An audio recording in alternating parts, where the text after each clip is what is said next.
Le royaume du divin fiat chez les créatures. Le livre du ciel. Tome 12. Ces qualités divines se multiplient indéfiniment en elle. Et, en un instant, elle fait tout. Après avoir tout fait, elle dit: Je n'ai rien fait, c'est Jésus qui a tout fait, et c'est là mon bonheur. Jésus m'a fait l'honneur de me recevoir dans sa volonté. Ce qui me permet de faire ce qu'il a fait. L'ennemi est incapable de troubler cette âme. Qu'elle ait fait son travail bien ou pauvrement. Qu'elle ait fait peu ou beaucoup. Parce que tout a été fait par Jésus et est l'ensemble. Elle est paisible, non sujette à l'anxiété. Elle n'aime pas une personne en particulier mais elle les aime toutes, divinement. On peut dire qu'elle répète la vie de Jésus, qu'elle est sa voix, les battements de son cœur, la mère de ses grâces. En cela seulement, je crois, consiste la vraie sainteté. Pour qui vit dans la divine volonté, les vertus sont d'ordre divin. Dans le cas contraire, elles sont d'ordre humain, sujettes à l'estime de soi, à la vanité et aux passions. Oh! Combien d'âmes faisant de bonnes actions et recevant les sacrements pleurent parce que, n'étant pas investies de la divine volonté, elles ne produisent pas de fruits. Oh! Si tous comprenaient ce qu'est la vraie sainteté, comme tout changerait. Beaucoup sont sur une fausse voie de sainteté. Beaucoup la mettent dans les pratiques pieuses. Et malheur à qui voudrait les faire changer. Ces âmes seules, si leur volonté n'est pas unie à celle de Jésus et transformée en lui, alors, avec toutes leurs pieuses pratiques, leur sainteté est fausse. Avec une grande facilité. Elles passent des pratiques pieuses aux défauts, aux diversions, à la discorde, etc. Oh! Comme est disgracieuse cette fausse sainteté. D'autres âmes mettent leur sainteté à se rendre souvent à l'église et à assister à tous les offices. Mais leur volonté est loin de celle de Jésus. Ces âmes se préoccupent peu de leurs propres devoirs. Si elles sont empêchées d'aller à l'église, elles sont fâchées et leur sainteté s'évapore. Elles se plaignent, désobéissent et sont encombrantes dans leur famille. Oh! Quelle fausse sainteté! D'autres âmes mettent leur sainteté à se confesser souvent, à se faire diriger spirituellement dans les menus détaillés, à se faire des scrupules sur tout. Elles ne se font cependant aucun scrupule. Que leur volonté ne soit pas fondue avec celle de Jésus. Malheur à qui les contredit. Elles sont comme des ballons gonflés qui, quand un petit trou leur est fait, se dégonflent. Ainsi, sous la contradiction, leur sainteté s'évapore. Elles se plaignent d'être facilement tristes. Elles vivent toujours dans le doute et elles aiment avoir un directeur spirituel juste pour elles. Pour les aviser en toutes choses. Les réconcilier et les consoler. Néanmoins, elles demeurent toujours agitées. Pauvre sainteté que celle-là, comme elle est falsifiée. J'aimerais avoir les larmes de mon Jésus, pour pleurer avec lui sur ces fausses saintetés et faire connaître à tous comment la vraie sainteté consiste à vivre dans la divine volonté. Cette sainteté a des racines tellement profondes qu'il n'y a aucun danger qu'elle vacille. L'âme qui a cette sainteté est ferme. non sujette aux inconstances et aux défauts volontaires. Elle est attentive à ses devoirs. Elle est sacrifiée et détachée de tout et de tous, même des directeurs spirituels. Elle grandit au point que ses fleurs et ses fruits atteignent le ciel. Elle est si cachée en Dieu que la terre ne voit que peu ou rien d'elle. La divine volonté l'a absorbée. Jésus est sa vie, l'artisan de son âme et son modèle. Elle n'a rien en propre, tout étant en commun avec Jésus. Sa passion et son trait caractéristique est la divine volonté. Par contre, le ballon de la fausse sainteté est sujet à des inconstances continuelles. L'âme semble voler à une certaine hauteur. Tant et si bien que plusieurs personnes, y compris des directeurs spirituels, sont en admiration devant elle. Mais ils sont bientôt désillusionnés. Parce que, pour dégonfler le ballon, il suffit d'une humiliation ou d'une préférence du directeur pour une autre personne. L'âme croit qu'on la vole, se croyant la plus en besoin. Pendant qu'elle se fait des scrupules pour des bagatelles, elle en vient à désobéir. La jalousie est la vermine de cette âme. Cette jalousie évente son ballon qui se dégonfle et tombe par terre. Et si on examine la prétendue sainteté qui était dans ce ballon, on trouve l'amour-propre, les ressentiments et les passions, camouflés sous l'aspect du bien. On peut voir que cette âme était le jouet du démon.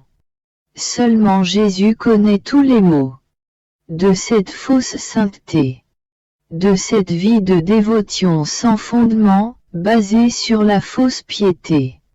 Ces fausses saintetés correspondent à des vies spirituelles sans fruits, qui sont la cause des pleurs de mon aimable Jésus. Ceux qui les pratiquent sont les grincheux de la société, le chagrin de leur famille. On peut dire qu'ils dégagent un air impur qui nuit à tout le monde. Oh! Comme est très différente la sainteté de l'âme qui vit dans la divine volonté. Cette âme est le sourire de Jésus. Elle est détachée de tous, même de ses directeurs spirituels. Jésus est tout pour elle. Elle n'est le chagrin de personne. L'air saint qu'elle dégage embaume tout.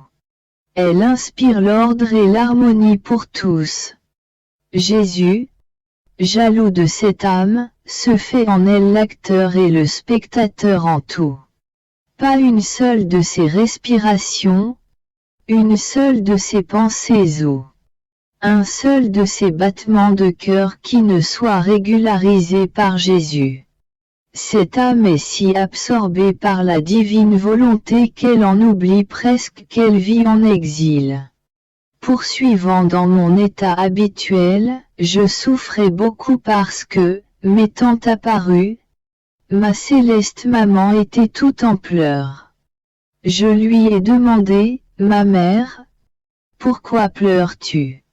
Elle me répondit, ma fille, comment pourrais-je ne pas pleurer quand le feu de la divine justice veut tout dévorer? Le feu du péché dévore tout le bien dans les âmes et le feu de la justice veut tout dévorer ce qui appartient aux créatures. Voyant que le feu s'étend, je pleure. Alors, prie. Je souffrais aussi à cause de la privation de Jésus. Il me semblait que, sans lui, je ne pourrais plus tenir longtemps. Ému de compassion pour ma pauvre âme, mon aimable Jésus vint et me dit, ma fille, patience. La constance dans le bien met tout en sécurité. Quand tu es privé de ton Jésus et que tu combats entre la vie et la mort, à cause de la douleur que cela te causait.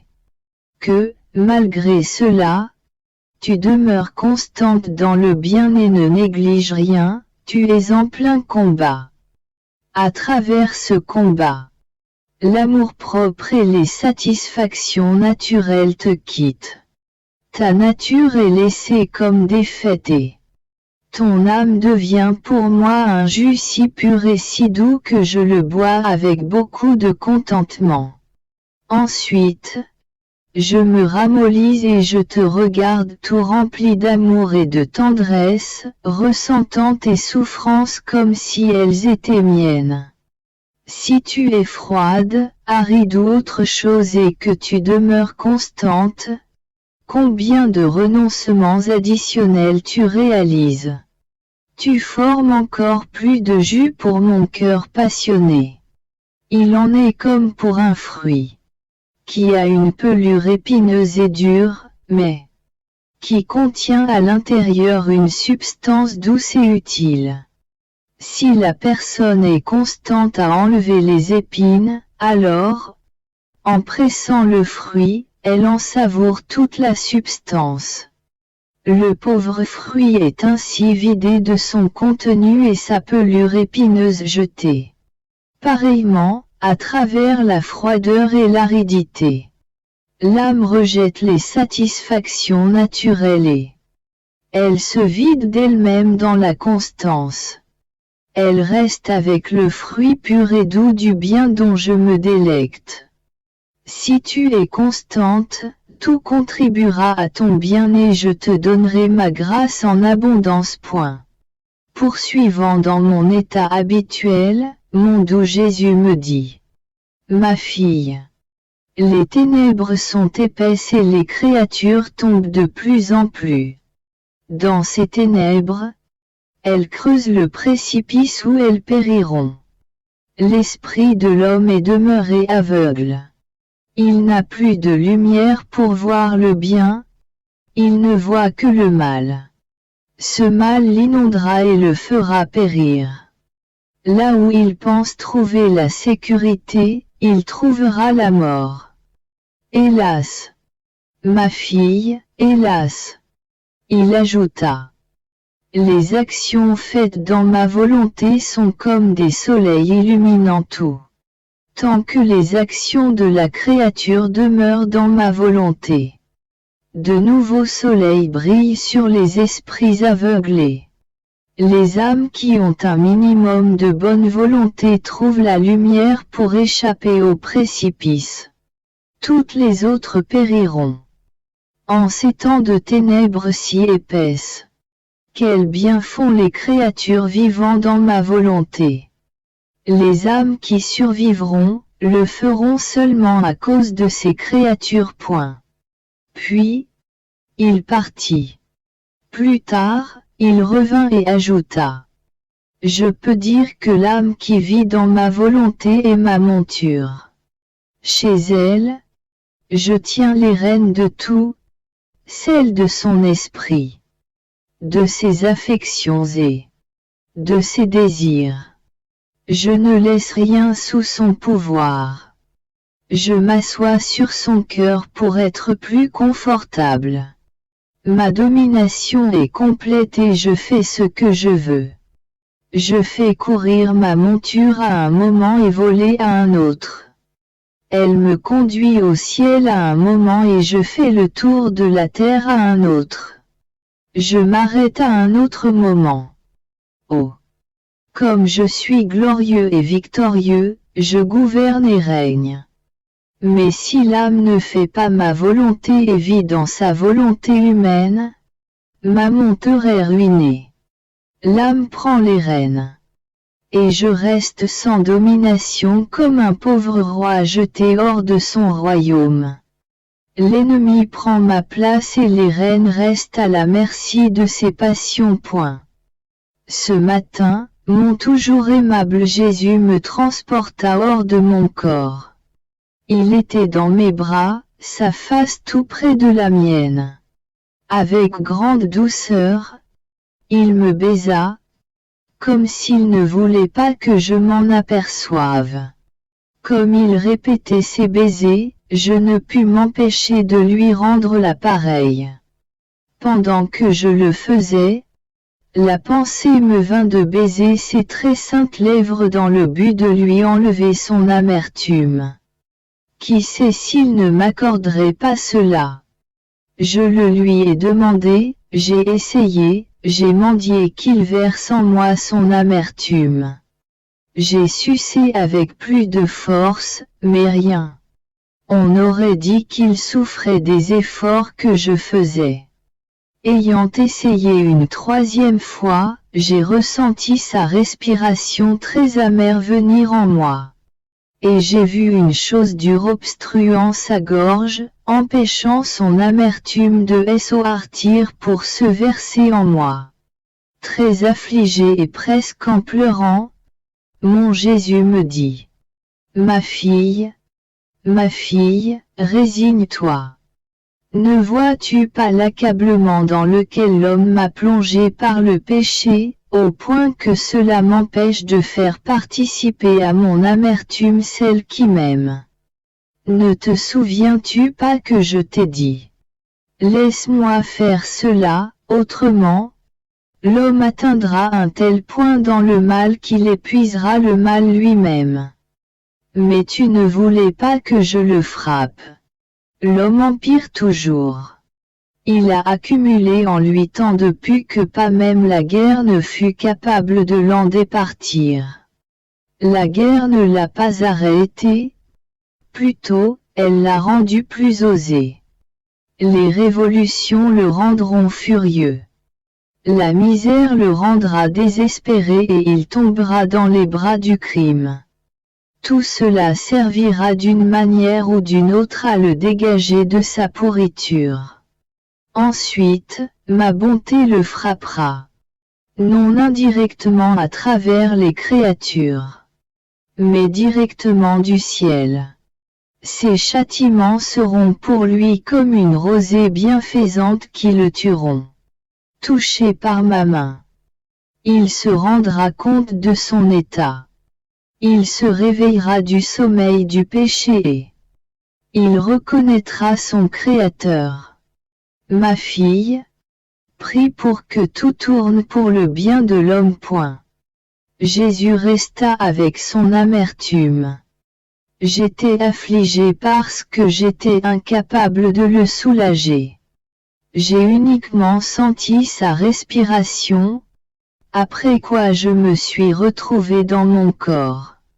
Cependant, je me sentais inquiète. Les paroles de Jésus me tourmentaient. Je voyais dans mon esprit le terrible futur.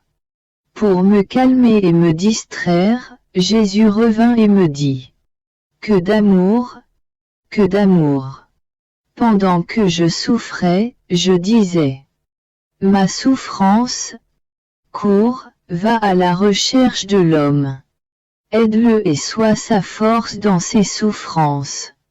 Pendant que je répandais mon sang, je disais à chaque goutte: cours, cours, sauve l'homme pour moi. S'il est mort, donne-lui la vie, mais une vie divine. S'il fuit, cours après lui, entoure-le, confonds-le avec mon amour jusqu'à ce qu'il se rende.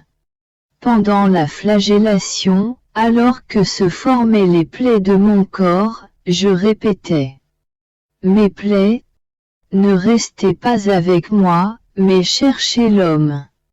Si vous le trouvez blessé par le péché, placez-vous comme un pansement pour le guérir. Ainsi, avec tout ce que j'ai dit et fait, j'ai entouré l'homme pour le sauver. Toi aussi. Par amour pour moi. Ne garde rien pour toi mais fais tout courir vers l'homme pour le sauver. Et je te regarderai comme un autre moi-même.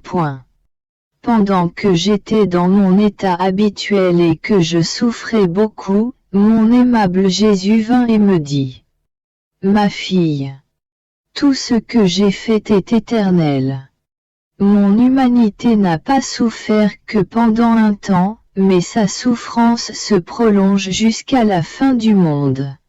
Comme mon humanité au ciel ne peut pas souffrir, je me sers de l'humanité des créatures, les faisant participer à mes souffrances, et prolongeant ainsi mon humanité sur la terre.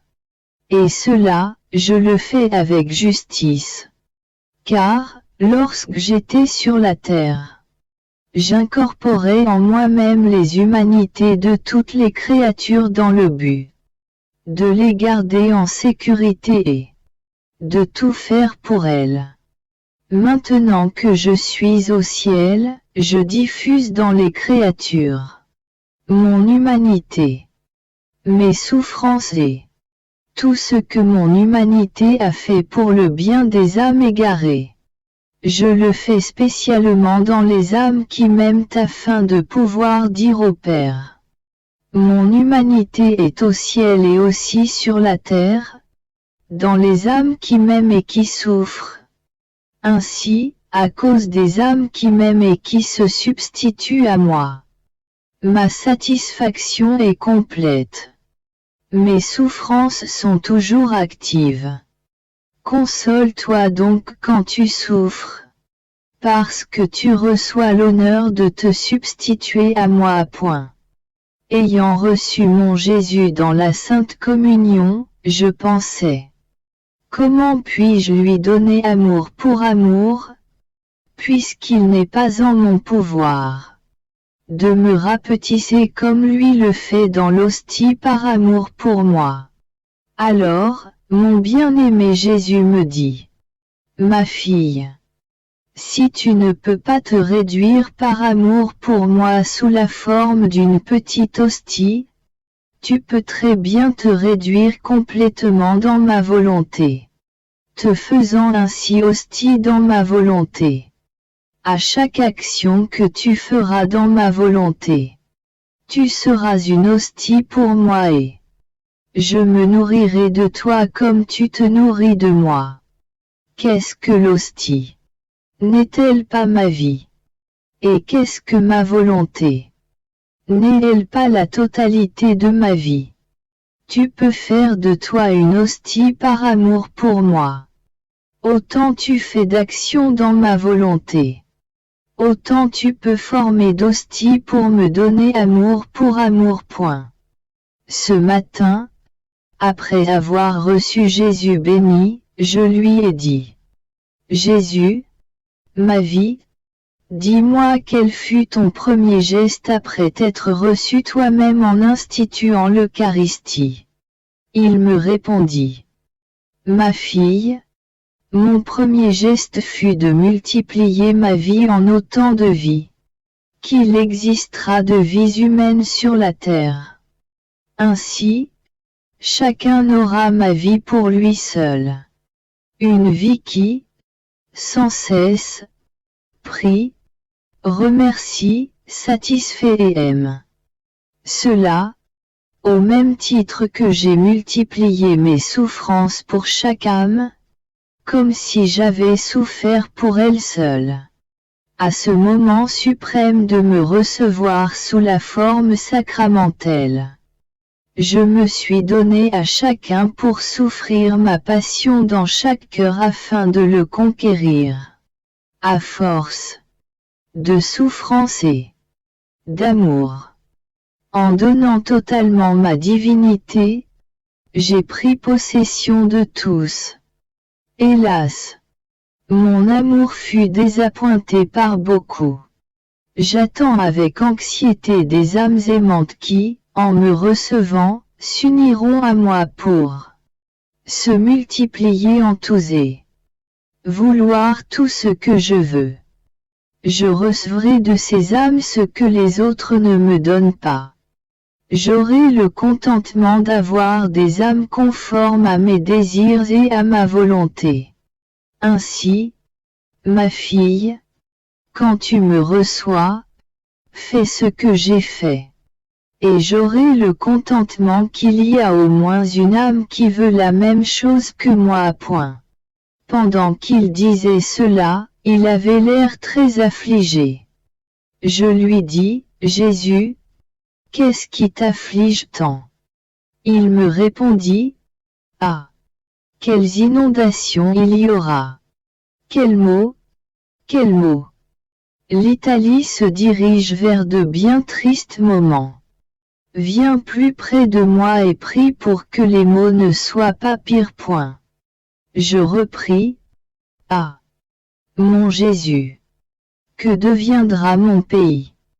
Tu ne m'aimes donc plus comme avant. En n'épargnant pas les autres par amour pour moi. Presque en sanglotant, il me répondit. Non, je t'aime beaucoup. Point. Je poursuivais dans les privations, les souffrances et l'amertume à cause de tant de mots dont j'entendais parler, en particulier l'entrée d'étrangers en Italie. Je priais mon bon Jésus d'arrêter les ennemis et je lui ai dit, est-ce cela l'inondation dont tu m'as parlé il y a quelques jours? Le bon Jésus me dit, ma fille, c'est l'inondation dont je t'ai parlé et elle se poursuivra. Les étrangers continueront d'envahir l'Italie. Cela n'est-il pas bien mérité? J'avais choisi l'Italie comme seconde Jérusalem. Cependant, elle a ignoré mes lois et refusé de me rendre ce qui m'est dû. Ah! Je peux dire qu'elle ne se conduit pas à la manière des humains, mais à la manière des bêtes. Même sous le pesant fléau de la guerre, je ne suis pas reconnu et elle veut continuer de se comporter comme mon ennemi. C'est justice qu'elle ait subi la défaite. Je continuerai à l'humilier jusque dans la poussière. Point. Je l'interrompis en disant, Jésus, que dis-tu de ma patrie? Ma pauvre patrie, comme tu seras lacérée. Jésus, aie pitié, arrête ce flot d'étrangers. Il poursuivit, ma fille, à mon grand chagrin, je dois permettre l'avance des étrangers. Toi, parce que tu n'aimes pas les âmes comme moi, tu voudrais la victoire.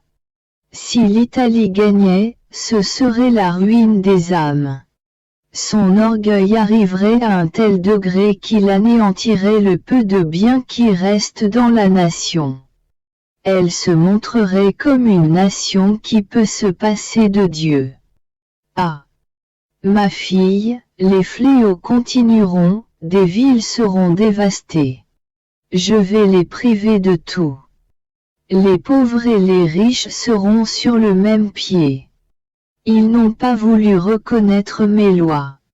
Tous se sont fait un dieu de la terre. En les dépouillant, je leur montrerai ce qu'est la terre. Je purifierai cette terre par le feu, car la puanteur qu'elle émet m'est intolérable. Beaucoup seront brûlés par le feu, ainsi, je ramènerai votre terre à ses sens. Cela est nécessaire. Le salut des âmes le requiert. Je t'ai parlé de ces fléaux depuis longtemps. Le temps est arrivé, mais pas complètement. D'autres mots viendront, je ramènerai la terre à ses sens, je la ramènerai à ses sens. Je lui dis, mon Jésus, apaise-toi. Assez pour maintenant. Il reprit, ah! Non. Toi, prie et je rendrai l'ennemi moins cruel. Point.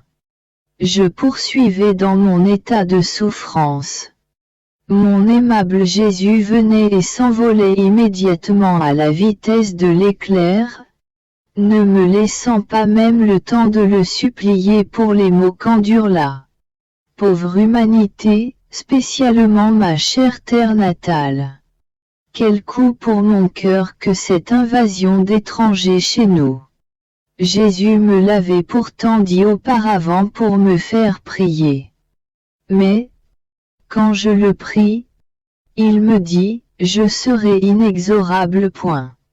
Cette fois, j'insistais en disant, Jésus, ne veux-tu pas avoir pitié? Ne vois-tu pas que les villes sont détruites et que les gens sont nus et affamés? Ô Jésus, comme tu es devenu dur. Il me répondit, ma fille, les villes et les grandeurs de la terre ne comptent pas pour moi. Ce sont les âmes qui comptent pour moi.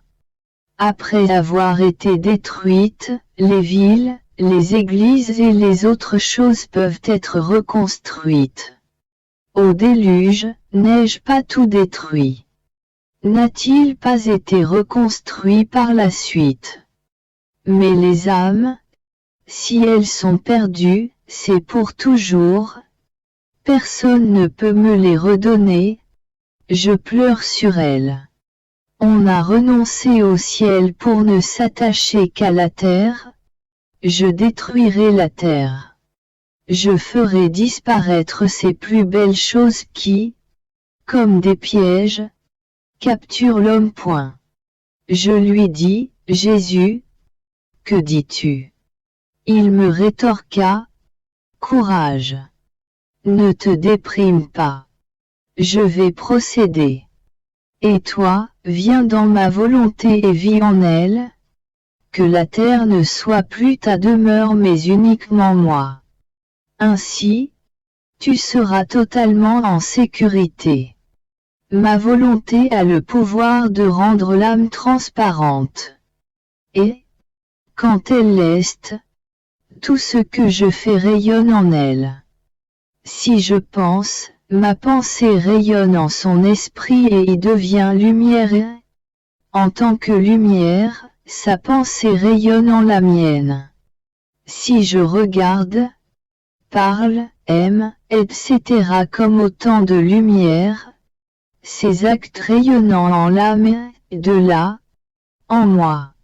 Ainsi, nous nous illuminons l'un l'autre continuellement, nous sommes en perpétuelle communication d'amour réciproque. De plus, comme je suis partout, le rayonnement des âmes vivant dans ma volonté m'atteint au ciel, sur la terre, dans l'hostie sacramentelle et dans le cœur des créatures. Partout et toujours, je leur donne ma lumière et elles me retournent cette lumière. Je leur donne de l'amour et elles me donnent de l'amour. Elles sont mes demeures terrestres où je me réfugie pour échapper à la nausée que me donnent les autres créatures. Oh! Comme il est beau de vivre dans ma volonté. Cela me plaît tellement que, dans les générations futures, je ferai disparaître toutes les autres formes de sainteté, quelle que soit leur vertu. Je provoquerai la sainteté dans ma volonté qui n'est pas une sainteté humaine, mais une sainteté divine. Cette sainteté sera si haute que, comme des soleils, les âmes qui la vivront éclipseront les étoiles qu'étaient les saints des générations passées. C'est pourquoi je veux purifier la terre. Elle est indigne de ces prodiges. Je poursuis ces écrits par obéissance. Il me semble que lorsque Jésus me parle de sa très sainte volonté, il oublie tout le reste et me fait aussi oublier tout le reste. L'âme ne trouve rien de nécessaire, si ce n'est de vivre dans la divine volonté. Mécontent de moi par rapport à ce que j'ai écrit sur sa volonté ces 20 derniers jours. Jésus me dit, ma fille, tu n'as pas tout dit. Je veux que tu écrives tout ce que je te dis concernant ma volonté, même les plus petites choses. Elles serviront aux générations futures. Chaque forme de sainteté a commencé avec des saints qui en furent les initiateurs. Ainsi, un saint a été l'initiateur de la sainteté des pénitents. Un autre de la sainteté de l'obéissance. Un autre de la sainteté de l'humilité, et ainsi de suite. Quant à toi, Je veux que tu sois l'initiatrice de la sainteté dans ma volonté. Ma fille, toutes les autres formes de sainteté ne sont pas exemptes de la recherche d'intérêt personnel ou de perte de temps. Par exemple, pour les âmes qui vivent complètement attentives à l'obéissance, il y a beaucoup de perte de temps. En parlant sans cesse, elles se distraient de moi et mettent les vertus à ma place. Elles n'ont de repos que lorsqu'elles reçoivent des ordres. D'autres âmes s'arrêtent beaucoup aux tentations. Oh! Combien de temps elles perdent!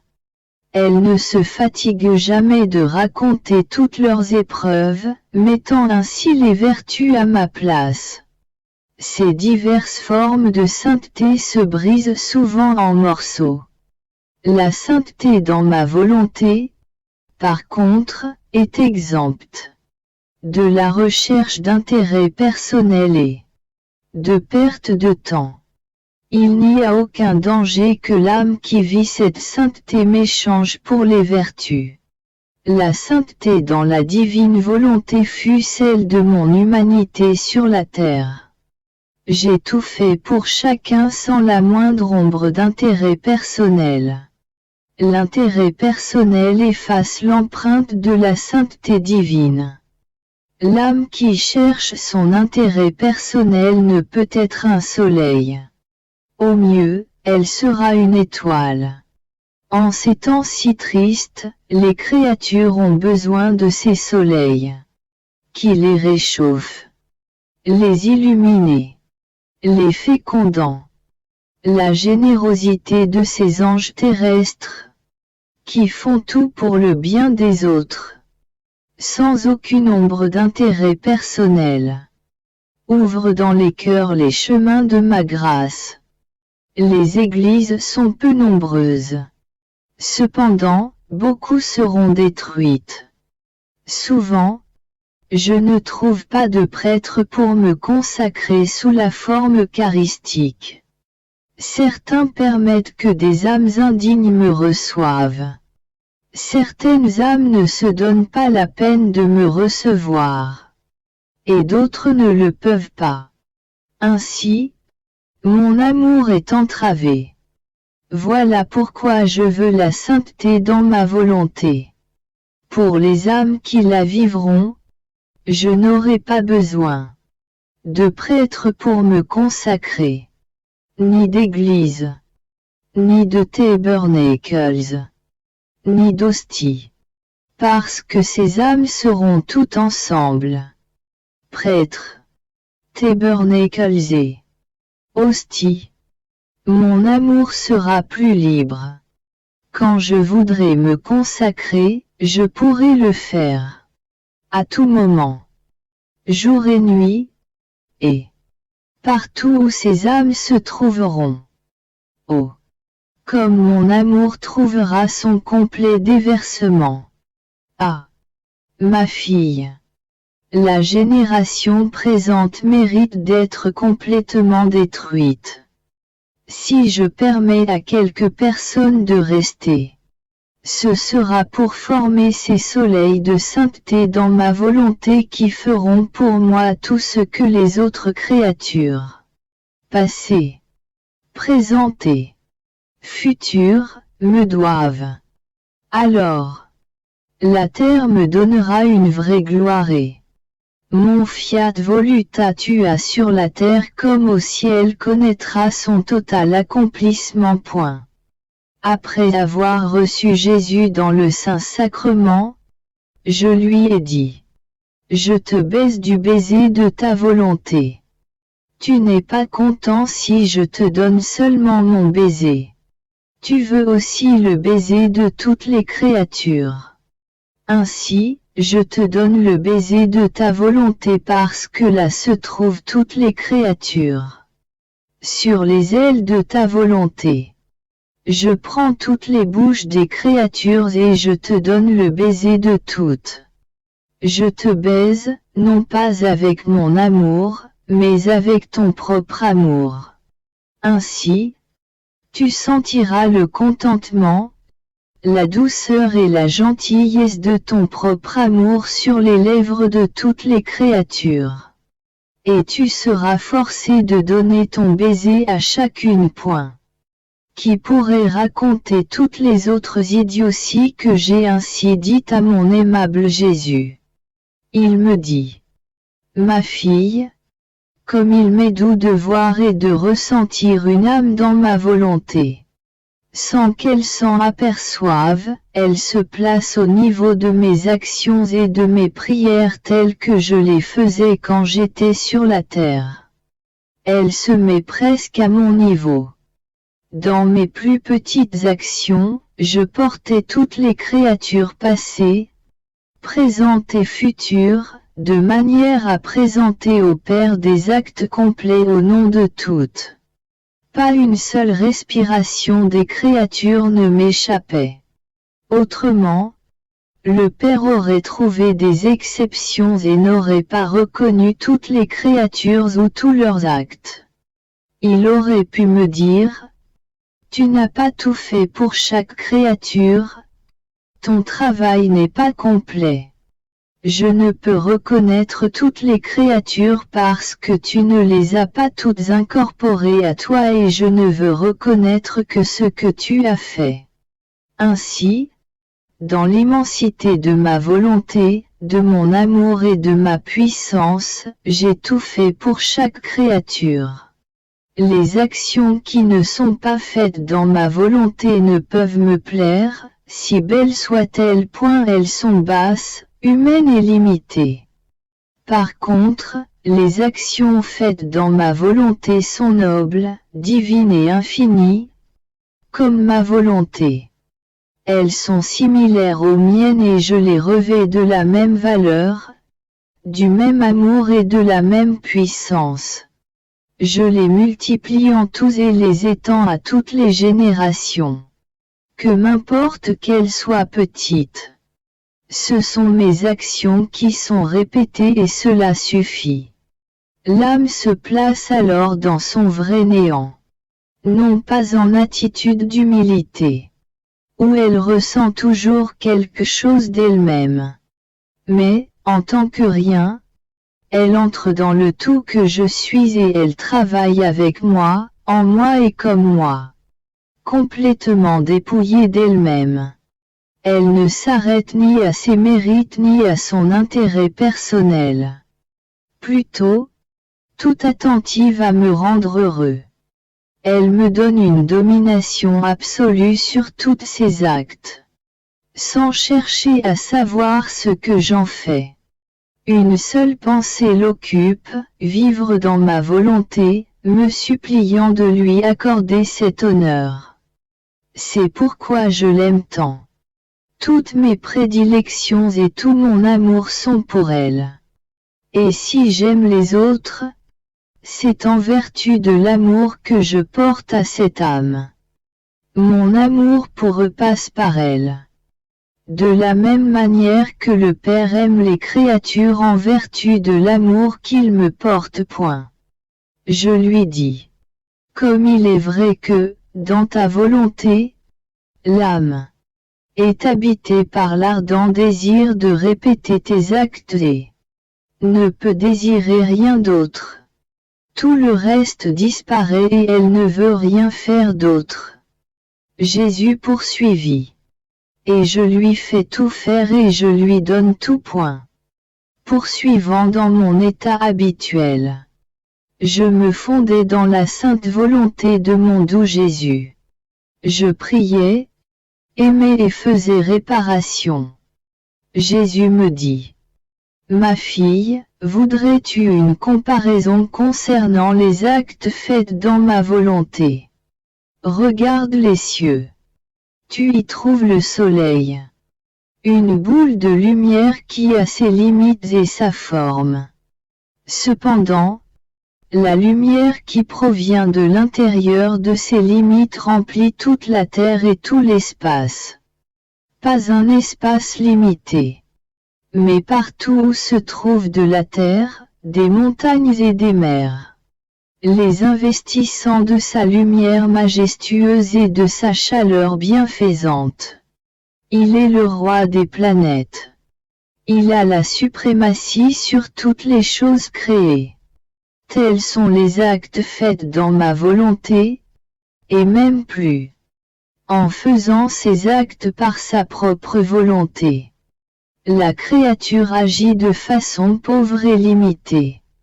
Mais si elle entre dans ma volonté, ces actes prennent des proportions immenses. Elles investissent tout. Elles donnent lumière et chaleur à tout. Elles règnent sur tout et elles acquièrent la suprématie sur tous les actes des créatures. Ainsi, l'âme gouverne, commande et conquiert. Quoique petit en soi, les actes faits dans ma volonté subissent une incroyable transformation. Ceci n'est même pas donné aux anges de comprendre. Il n'y a que moi qui puisse mesurer la juste valeur des actes faits dans ma volonté. Elles sont le triomphe de ma gloire, le déversement de mon amour, le parachèvement de la création. Elles me récompensent pour la création elle-même. Par conséquent, ma fille, avance toujours plus avant dans ma volonté. Étant dans mon état habituel et souffrant un peu, ma pensée était la suivante. Comment se fait-il que je ne puisse trouver le repos ni le jour ni la nuit?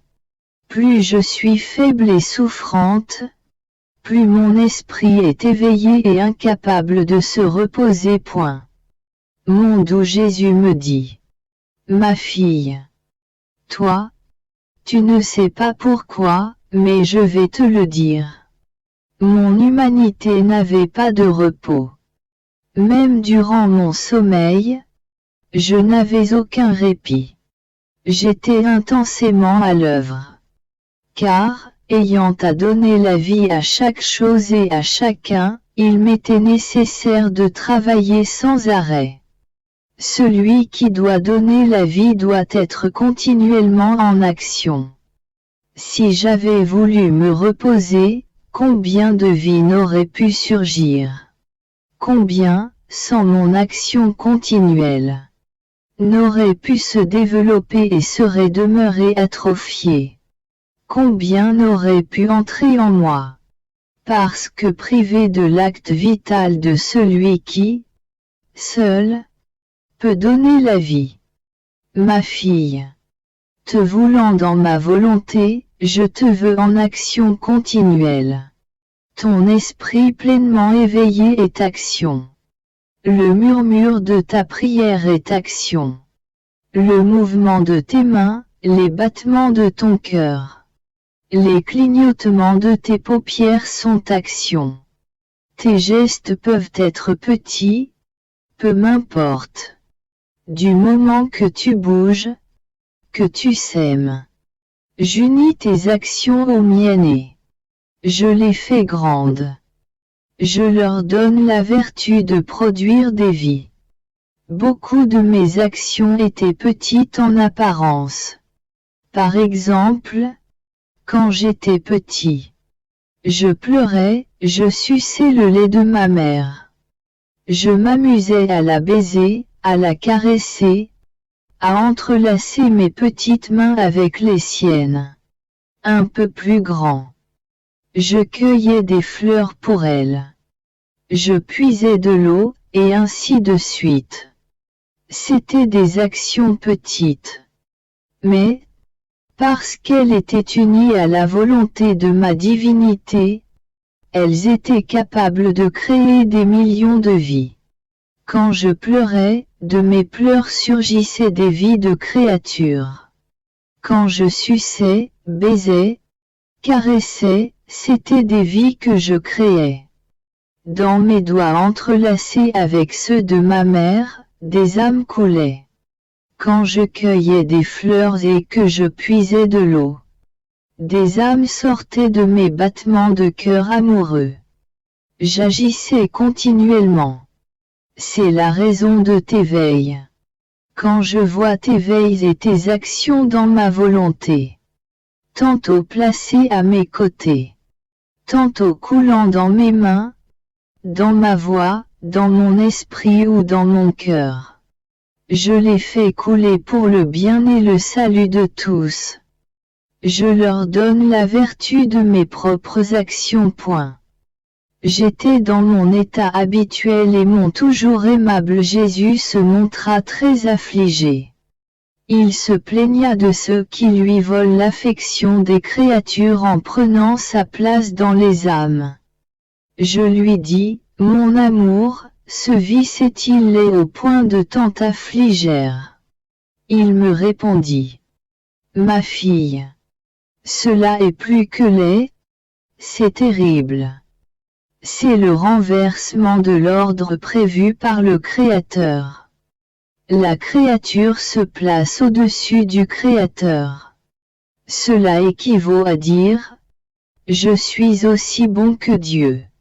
Que dirais-tu de quelqu'un qui volerait $1 million à un autre en le plongeant dans la pauvreté et le malheur?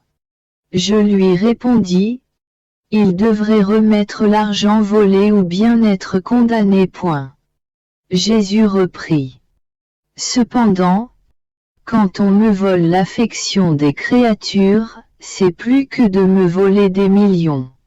L'argent est matériel et bas alors que l'affection des créateurs est spirituelle et grande. L'argent peut être restitué, mais l'affection des créatures ne le peut jamais. C'est un vol irrémédiable. Même si le feu du purgatoire purifie ce vol, il ne pourra jamais remplir le vide d'une seule affection qui m'a été volée. Cela n'est aucunement pris en considération. Au contraire, il y a des gens qui vendent leur affection. Ils sont contents de trouver quelqu'un pour l'acheter. Ils me volent sans aucun scrupule. Ils ont des scrupules s'ils volent une autre créature. Mais me voler moi-même ne leur cause aucun scrupule. Ah! Ma fille, j'ai tout donné aux créatures en leur disant. Prenez tout ce que vous voulez, mais laissez-moi seulement votre cœur. Non seulement elles me refusent leur cœur, mais elles me volent l'affection des autres. De plus, cela ne vient pas seulement des personnes séculières, mais aussi d'âmes pieuses, d'âmes consacrées. Quel mal on me fait par une certaine direction spirituelle à l'eau de rose. Par certaines condescendances. Par tant de sentimentalité. Par l'usage de séduction. Au lieu de faire le bien aux âmes, on les plonge dans un labyrinthe. Quand je suis contraint d'entrer sous la forme sacramentelle dans ces cœurs complaisants, j'aimerais fuir, voyant que leur affection n'est pas pour moi, que leur cœur n'est pas mien. Et cela, de la part de qui? De ceux qui devraient conduire les âmes vers moi. Plutôt, ils ont pris ma place. Je ressens une telle nausée que je n'arrive pas à m'accommoder de rester dans leur cœur. Même si je suis contraint de le faire jusqu'à ce que les accidents de l'hostie soient consumés. Quel massacre d'âmes! Ce sont les vraies blessures de mon Église. C'est pourquoi il y a tant de mes ministres retranchés de l'Église. Malgré toutes les prières qu'ils me font, je ne les écoute pas. Pour eux, il n'y a pas de grâce. Je leur dis avec mon cœur chagriné. Voleurs, partez, quittez mon sanctuaire parce que je ne peux plus vous tolérer. Effrayé, je lui dis, apaise-toi, Jésus. Regarde-nous comme le fruit de ton sang et de tes blessures change les châtiments en grâce. Jésus poursuivit. Ces châtiments se continueront. je vais humilier l'homme jusque dans la poussière. Des incidents inattendus continueront d'arriver pour le confondre. Où il espérera s'échapper, il trouvera un piège. Où il attendra la victoire, il trouvera la défaite. Où il s'attendra à la lumière, il trouvera les ténèbres. Alors, il dira, je suis aveugle et je ne sais plus quoi faire. L'épée dévastatrice continuera son travail jusqu'à ce que tout soit purifié. Les jours sont très amers pour moi. Le doux Jésus ne vient presque plus. Quand il vient, il le fait brièvement comme l'éclair et se laisse voir essuyant ses pleurs. Puis, sans dire pourquoi, il repart. Finalement, après beaucoup de privations, il me dit, « Ma fille, après avoir eu affaire à moi si longtemps, n'as-tu pas appris à connaître mes manières d'agir et la raison de mon absence? Pourtant, je te l'ai dit plusieurs fois. Comme il est facile pour toi d'oublier. Les choses vont empirer. C'est tout ce que j'ai à te dire. Ensuite, m'étant retrouvé hors de mon corps, j'ai vu des gens qui disaient que 2 ou 3 nations seraient rendues incapables de se défendre et que beaucoup de misère et de ruines s'ensuivraient. Parce que d'autres nations allaient les oppresser jusqu'à s'emparer d'elles. Je m'abandonnai complètement à Jésus. Il me dit, « Ma fille, fonds-toi en moi. Fonds ta prière dans la mienne pour que nos prières ne fassent qu'une. Qu'on ne puisse pas savoir laquelle est la tienne et laquelle est la mienne.